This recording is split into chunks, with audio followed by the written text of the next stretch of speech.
Delighted to be joined by, apparently, my next cellmate, Baroness Hoey, independent peer and former Labour MP. Good morning to you, Kate.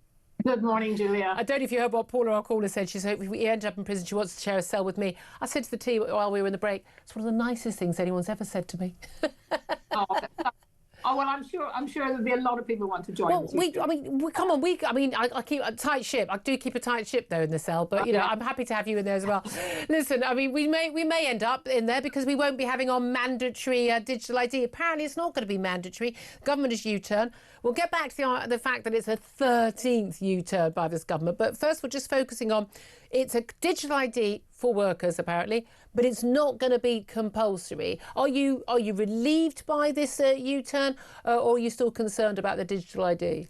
Well, I wouldn't trust the government an inch on this whole issue. But I mean, it is a move to try and show that they're listening slightly to what the outrage was really about the original announcement. And there really was, and it was across the board, across the political spectrum. It was. It's the whole mandatory, compulsory aspect of it, I think, and the idea that it was sold as a way of kind of stopping illegal working by migrants is just nonsense, because they could do that already. There is the laws there. They've got it just hasn't happened. So I think this was just an excuse to bring in something that, you know, governments want to do. It's all about controlling. It's all about working, you know, making sure that they know what we're doing. And I mean, it's a typical example of that is trying to even talk about banning X, which would be, again, something that, you know, would just be outrageous if that happened. But, you know, again, for me, and I suppose for a lot of people, the worrying thing is that it actually shows, you know, the government doesn't really think things through. No. Or else, either they're doing this deliberately and then looking like, aren't we wonderful, we're U-turning when we're listening, even if it's not a real U-turn, or I think more likely is they just do not think things through. They want to make out an announcement and something. They don't work out the unintended consequences. And we have a situation like this where it doesn't look like the government's really in control. Yeah. I mean, it is just abject incompetence as far as I can tell. Look, you were a Labour MP. You know a lot of the people, certainly, you know, in the Blair government. Tony, I mean, obviously the digital ID thing. I've been genuine. I've been joking about this for years. Whatever the topic is, I'm going, oh, Tony Blair's got a solution for this. It's digital ID cards. He's obsessed with it. Absolutely obsessed. He's obviously got in cahoots with some company that if they can get digital ID, he's going to make billions from it. So that's how these things work. Always follow the money trail.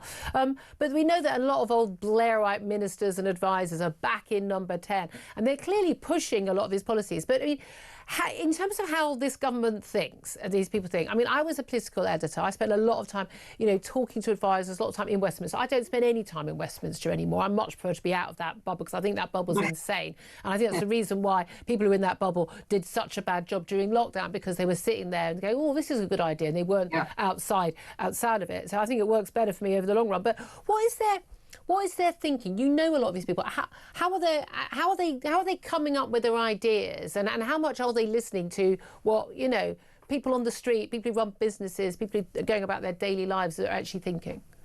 Well, I'm afraid there is a bubble in Westminster. I mean, there's always been a bit of a bubble, but I think it's a lot worse now because we've got a lot of members of Parliament who've come in with really very, very little, if any, experience of the outside world. You know, they've gone right through the sort of system of being university, working for an MP, getting into being some kind of spad, then staying in a bubble, and they don't talk to, you know, inverted commas, ordinary people. Yeah. That is a real problem. And I think there is no doubt about it that the influence in this government of the Tony Blair ideas are very much stronger. He's got some, you know, people there in the very top in the Cabinet Office and so on who were his kind of supporters and very strong supporters and have kept in touch. And I think a lot of this ID stuff is very much being driven. I mean, of course, you know, technology is changing and we are going to see a lot more things happen that someone of my age isn't really that interested in doing. But we always have to remember that so many people have no access,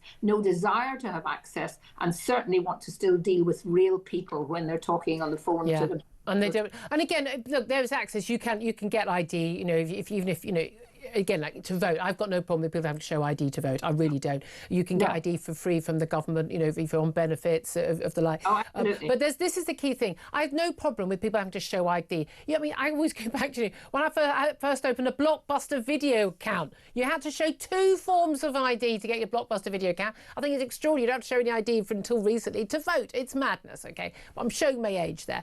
But this is the thing. I've got no problem with showing ID. I show a passport. I've got a driving licence. I have to show ID to pick up a package at the Amazon counter, for goodness sake. This is perfectly reasonable that people should have to show who they are when they want a particular service. What we don't want is that papers, please society where if you're required to carry it, the police could then be justified in saying, are you carrying it or not? But the other key thing here is it's the digital, isn't it, aspect. This is not a card like your driving licence and everyone having it, and it's got your name and your address, and, you know, whether you've got points on your licence and you're not allowed to drive or whatever. It is a document. It's a card that it will be on your phone or whatever. It will move in. It'll be adjustable in real time, and that's where it gives the government control. And we saw what happened during COVID. We saw what happened with the call for vaccine passports. People having to tap into the pub to. I mean, I used to do this with my phone. Never actually, you know. I'm not showing my medical records to anyone in this country. If another country requires it, that's up to me to choose to go there or not. That's up to them. But in this country, but that's where people don't trust it because it's real time, and that's real time control. Well, it's part of another reason why I'm very strongly in favour of keeping a cash society. Because, you know, the banks completely control us now in many ways, and you have to get a bank account for people have to have one almost now. But the other thing, isn't it rather interesting that so many Labour MPs were opposed to showing any identity to go and vote? Yes. You know, they didn't want to have an identity card of some kind to show, you know, your driving license or a government given one, just to be able to show that you're the person who's voting. And that is one of the most important aspects of democracy. So there is a lot of hypocrisy around. And I think we just have to keep a very close watch on this. And what is good is that I think both the Conservative Party, perhaps not as strongly as I'd like them to be, but certainly Reform, are not going to allow this to happen if they should form a government. End of. Yeah, this is going to be a key issue, isn't it, about privacy. Let's talk also about Iran. And I mean, the 2 aspects is one is Donald Trump promising help again yesterday, telling people to go back on the streets, protesters being executed on the streets, and the first official, you know, hanging of a protester who's being supposedly through a trial, nothing that we would recognise as a trial, is happening today. That's 26-year-old shopkeeper Irfan Sultani. The president saying, you know, help is on its way. First of all, what help, and if any, should Donald Trump give? But also after that, I want to talk to you about the lack of support from, you know, so many of the wokerati who cared so much about the Middle East in recent years, absolutely silent when it comes to the protesters in Iran.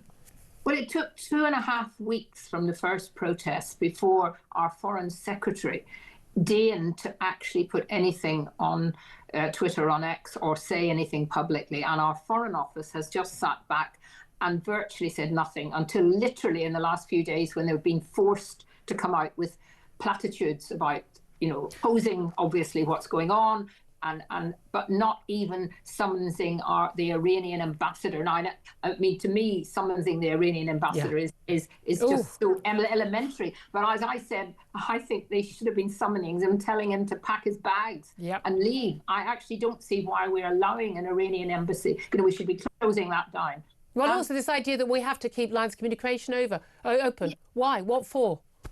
Well, because they're not going to listen to us in any way. Anyway, we have, you know, we don't have any real influence or on this. Clearly, the only person who has is Trump, and he has made these promises. And you know, it is slightly worrying if he goes back on some of the things he said. But then, what exactly is he going to do? I mean, ideally, and a lot of people won't like this. Ideally, I'd love him to be able to do what he did in Venezuela, simply go in and capture the Ayatollah and bring him out. Now, I don't think I don't think that's technically probably possible in the same way it happened in Venezuela, but clearly he can't not do anything. And I imagine they will be looking at ways of taking out some of the armaments areas, you know, bombing some bits of Iran that they know. But the problem is then once you do that, you start killing ordinary Iranian civilians.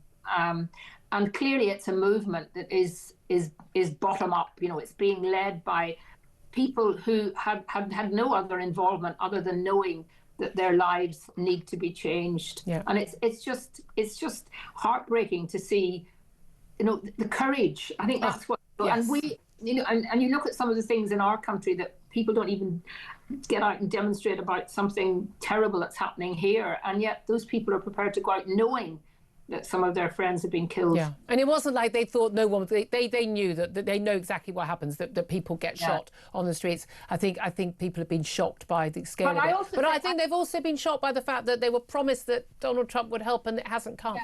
Well, I mean, it still could happen. But, you know, again, you know, I'm not just because I'm on Talk, but I have to go at the BBC. I mean, they were appalling on this. They didn't cover it for any we didn't cover it enough here again, but like we're not the state broadcaster and we don't have a Persian BBC. You don't have a World Service Persian putting lots of money into it, and we weren't getting, and then it did come across as if they were almost sort of thinking, oh well, we've got to be a little bit careful on this. They weren't careful on Gaza and Israel. That just brings me to the final question. I was touching on it earlier, that we've had all these people, they pontificate, these celebs. I mean, they're all going, well, I don't really know enough about the Iran situation, or I don't want to get involved. Well, you appeared, judging by your messages, you knew absolutely sod all about what was going on in Gaza and Israel as well. They've been pontificating for the last 3 years, blaming Israel for everything. By the way, there are people online, the Candace Owens and others, literally blaming Israel for the uprisings and saying, you know, in Tehran and across Iran right now.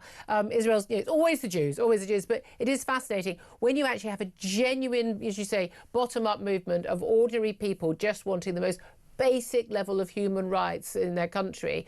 The Human Rights Wokerati Brigade, absolutely silent.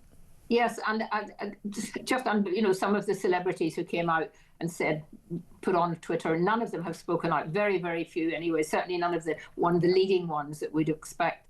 And I think also there's a lack of understanding about the history of Iran and Persia and how they're very different from the rest of the Arab world. Yeah, absolutely. Always so good to talk to you. Great wisdom as always. Baroness Kate Hoey, independent peer, former Labour MP. Thank you for that. Claire Pistol, let's bring you back in again on what's going on in Iran. Coming back to what's going on here, what more could the government do? And I saw, you know, the Foreign Secretary has called the Iranian, summoned the Iranian ambassador. He was in there for 19 minutes. And what did they give him? A tepid cup of tea? Was that his punishment? What's the point of that? And I think that Kate Hoey hit the nail on the head. Why is he being dragged in and then not being told to lock up the doors when you're on your way out? Yeah. Because why are we entertaining this illusion of keeping the lines of communications open with a country that doesn't want to communicate with us and isn't going to listen to anything we say because they don't care? Yeah. Well, this is the brilliant Melanie Phillips, who's been fantastic on the Israel issue, and it always says it like it is, and has been saying it like it is for years. She said, you know, you've got to stop. You can't negotiate with religious lunatics. Yes. Which bit don't they understand? It's like you can't negotiate with a toddler. You should never try. It never works out. Given in that your most favour. Parents apparently try and do that, certainly in my local supermarket, maybe that's a problem. But there we are.